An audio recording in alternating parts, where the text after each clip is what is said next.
ಮಲೈ ಮಹದೇಶ್ವರ ಬೆಟ್ಟದಲ್ಲಿ ಒಂದೇ ದಿನ 5 ಹುಲಿಗಳು ಸಾವನ್ನಪ್ಪಿವೆ. ದೇಶದ ಇತಿಹಾಸದಲ್ಲಿಯೇ ಒಂದೇ ದಿನ 5 ಹುಲಿಗಳು ಸಾವನ್ನಪ್ಪಿರತಕ್ಕಂಥ ಘಟನೆ ಇದು. 8 ವರ್ಷದ ತಾಯಿ ಹುಲಿ, 10 ತಿಂಗಳ 4 ಮರಿಗಳು ಸತ್ತು ಹೋಗಿರೋದು ಇಲ್ಲಿ. ಸಾಯಿಸಿದ್ದು ಅಂತ ಹೇಳ್ಬೋದು, ಸತ್ತು ಹೋಗಿದ್ದಲ್ಲ, ಸಾಯಿಸಿದ್ದು ಅಂತ ಹೇಳಬಹುದು. 3 ದಿನಗಳ ಹಿಂದೆನೇ 5 ಹುಲಿಗಳು ಸಾವನ್ನಪ್ಪಿವೆ. ಆಲ್ಮೋಸ್ಟ್ ಅವು ಕೊಳೆಯೋಕ್ಕೆ ಶುರುವಾಗ್ಬಿಟ್ಟಿತ್ತು. ಗೋಮಾಂಸಕ್ಕೆ ವಿಷ ಬೆರೆಸಿ ಹುಲಿಗಳನ್ನು ಹತ್ಯೆ ಮಾಡಿರ್ತಕ್ಕಂಥ ದಟ್ಟವಾದ ಅನುಮಾನ ಇದೆ.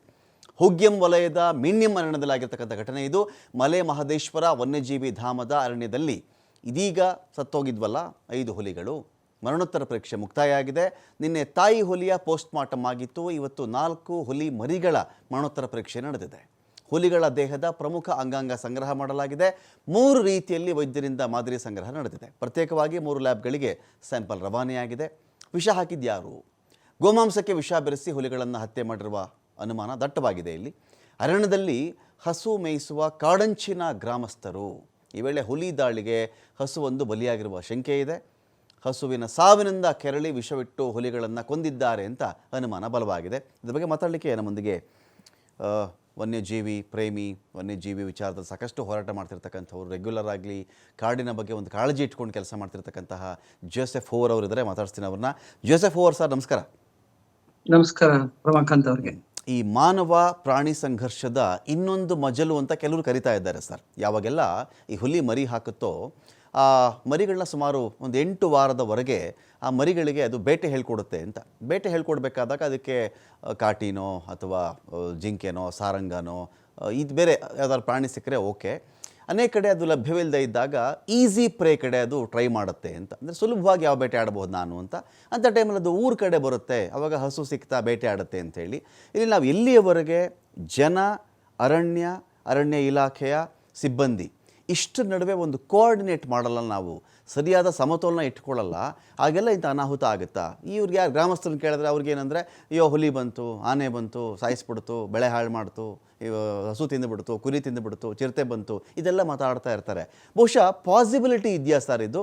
ಈ ಥರ ಹುಲಿ ಬಂದು ಸಾಯಿಸ್ತಾ ಇದೆ, ನಮ್ಮನ್ನ ಯಾರೂ ಕಾಪಾಡಲ್ಲ, ಅರಣ್ಯ ಇಲಾಖೆಗೆ ದೂರು ಕೊಟ್ಟರೆ ಏನೂ ಪ್ರಯೋಜನ ಇಲ್ಲ, ಇನ್ನೊಂದು ಕಡೆ ಅರಣ್ಯ ಇಲಾಖೆ ನೌಕರ ಕೆಲವರು ವೇತನದ ಇಶ್ಯೂಗಳು ಕೂಡ ಅಲ್ಲಿದೆ, ಎಲ್ಲ ಸೇರಿಕೊಂಡು ಆಗಿರುವಂಥ ಒಂದು ಘೋರ ದುರಂತರ ಸರ್ ಇದು ಅಂತ.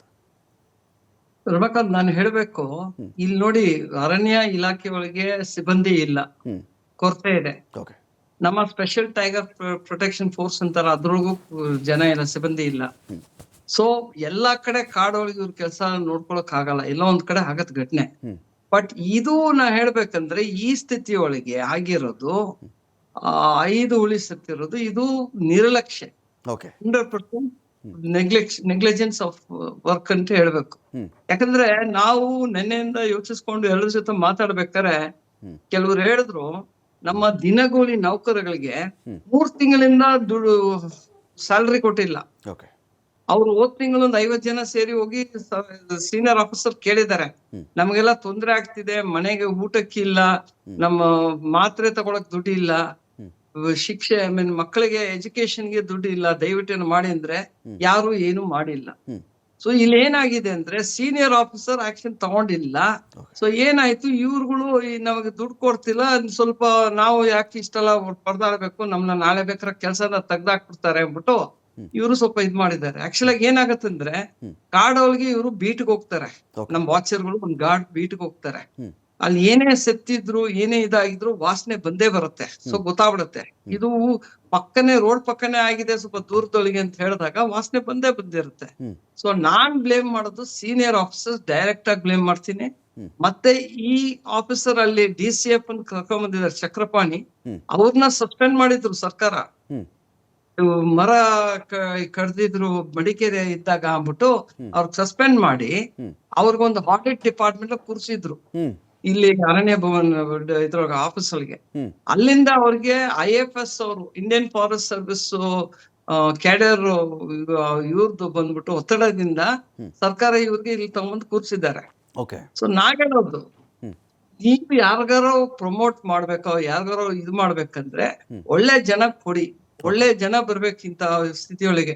ಯಾಕಂದ್ರೆ ಒಬ್ಬರು ಆಫೀಸರ್ ಬಂದಾಗ, ಅಡ್ಮಿನಿಸ್ಟ್ರೇಟರ್ ಬಂದಾಗ ಅವರು ಊರ್ ಜನ ಜೊತೆ ಚೆನ್ನಾಗಿರ್ಬೇಕು.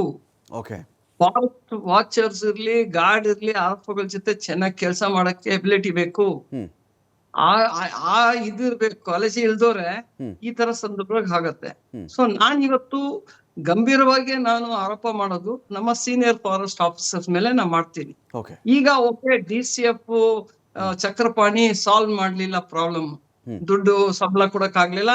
ಯಾಕಂದ್ರೆ ಅವ್ರ ಕಾಂಟ್ರಾಕ್ಟ್ ಬೇಸಿಸ್ ತಗೋತಾರೆ ಇವ್ರನ್ನೆಲ್ಲ, ಓಕೆ.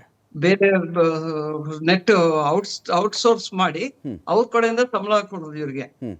ಅವ್ರಿಗೆ 2 ಕೋಟಿ ಬಂದಿಲ್ಲ ದುಡ್ಡು ಅಂದ್ಬಿಟ್ಟು ಅವ್ರು ಇವ್ರಿಗೆ ದುಡ್ಡು ಕೊಟ್ಟಿಲ್ಲ 3 ತಿಂಗಳು. ಓಕೆ.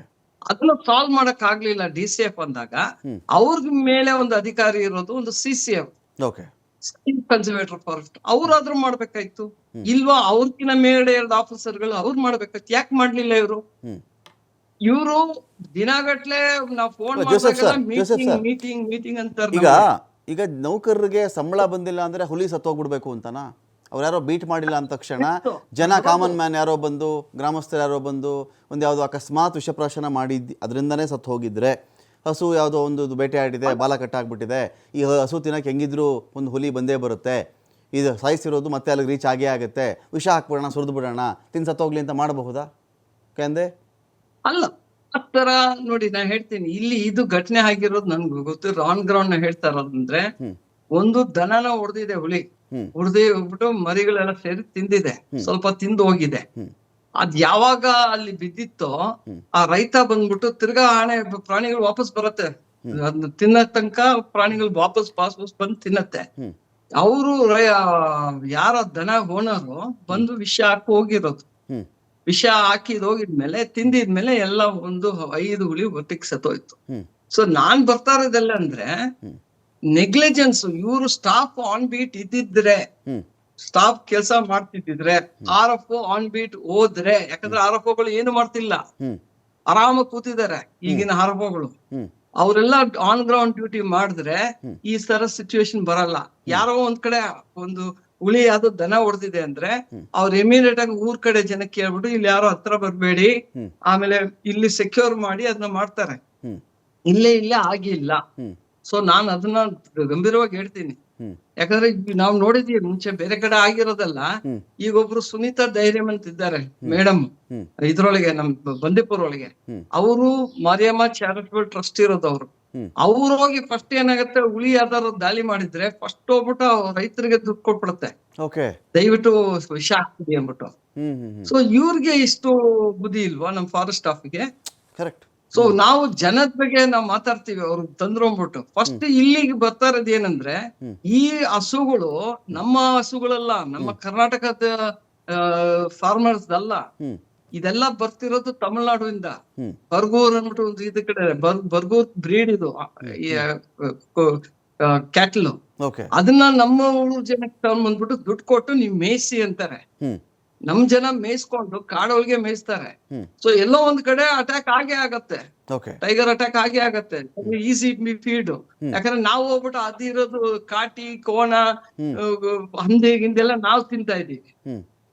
ಪೋಚಿಂಗ್ ನಡೀತಿದೆ. ಪ್ರೊಟೆಕ್ಷನ್ ಇಲ್ಲ ಅಂದ್ರೆ ಪೋಚಿಂಗ್ ಆಗತ್ತೆ. ಪೋಚಿಂಗ್ ಆದಂದ್ರೆ ಪ್ರೇ ಇಲ್ಲ ಅಂದ್ರೆ ಬೇರೆ ತಿನ್ಲೇಬೇಕು ಪ್ರಾಣಿಗಳು.